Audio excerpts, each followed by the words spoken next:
ओम नमस्ते धर्मप्रेमी सज्जन हो. आपण बघत आहोत स्वामी दयानंद सरस्वती जे आर्य समाजाचे संस्थापक आहेत त्यांनी रचलेला हा महान ग्रंथ, जो जगामध्ये इतर कुठेही तुम्हाला बघायला मिळणार नाही, जो स्वतःच्या धर्माविषयी आणि इतरांच्या मतपंथ संप्रदायांविषयी माहिती देणारा ग्रंथ आहे. आपल्याला स्वतःला आणि आपल्या पुढच्या पिढीला ब्रेनवॉश होऊ नये म्हणून आणि इतर मतपंथ संप्रदायांमध्ये आपण कन्वर्ट होऊ नये म्हणून हा खूप मार्गदर्शनपर ग्रंथ आहे. यामध्ये सर्व संप्रदायांविषयी माहिती दिली आहे. कोणाच्या पुस्तकात काय लिहिलेलं आहे ते खरं आहे की खोटं आहे, वेदानुसार तुलना केलेली आहे स्वामीजीने. ठीक आहे, म्हणून हा ग्रंथ आपल्या जवळच्या आर्य समाजापासून अवश्य घ्यावा, किंवा आपल्या मित्रांकडून, जर कोणी शहराच्या ठिकाणी जिल्ह्याच्या ठिकाणी जात असेल त्यांच्याकडून हा अवश्य मागून घ्यावा. ठीक आहे श्रोतेनो, आणि असा ग्रंथ तुम्हाला जगात कोणीही विद्वानाने लिहिलेला आढळणार नाही श्रोते. ठीक आहे श्रोतेनो, आपण बघत आहोत ईश्वर नाम व्याख्या.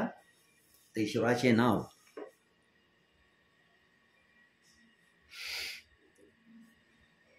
बृहस्पती का आहे आपण ते बघणार आहोत आता. ठीक आहे श्रोतेनो, तर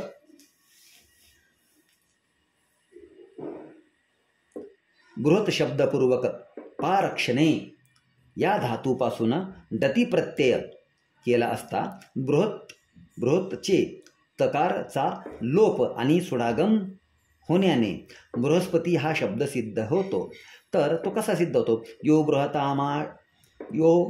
बृहता माकाशादीनां पदी स्वामी पालयितास बृहस्पति, जो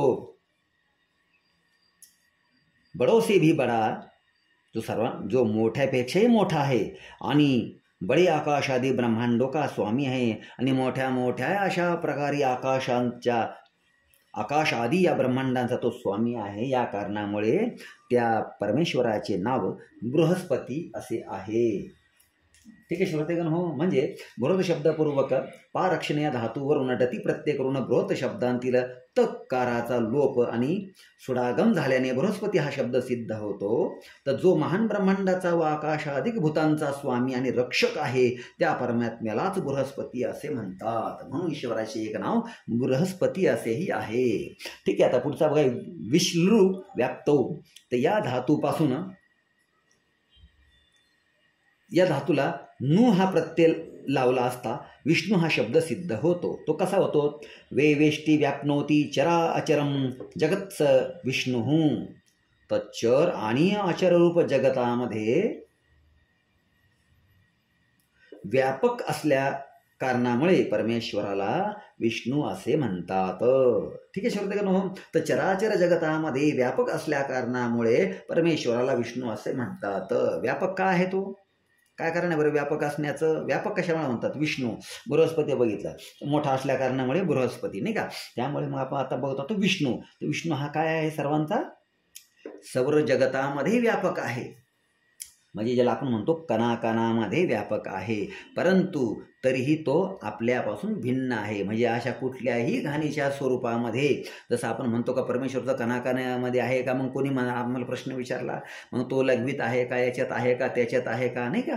हां, तर हे सर्व काही देऊनही तो प्रकृतीच्या पेक्षाही भिन्न आहे, प्रकृतीच्याही परे आहे. म्हणजे सर्व काही आपण त्याच्यामध्येच आहोत, हे लक्षात घ्या. आपण त्याच्या गर्भामध्येच निवास करत आहोत. ही प्रकृती ही त्याचीच आहे आणि तीच प्रकृती मातेमध्ये आपली ही जी घाण घाण असते, जे काही आहे तिचा निचरा होतो. परंतु या परमेश्वरा इथे असूनही तर नसल्यासारखं आहे. ठीक आहे श्रोतेगण, तर अशा गोष्टीमुळे ईश्वर हा प्रत्येक या ब्रह्मांडाचा असा कुठलाही कोपरा नाही आहे की जिथं तो नाही आहे. ठीक आहे श्रोतेगण, परंतु तो आपल्यापेक्षा काय आहे? भिन्न आहे, हे लक्षात ठेवायचं.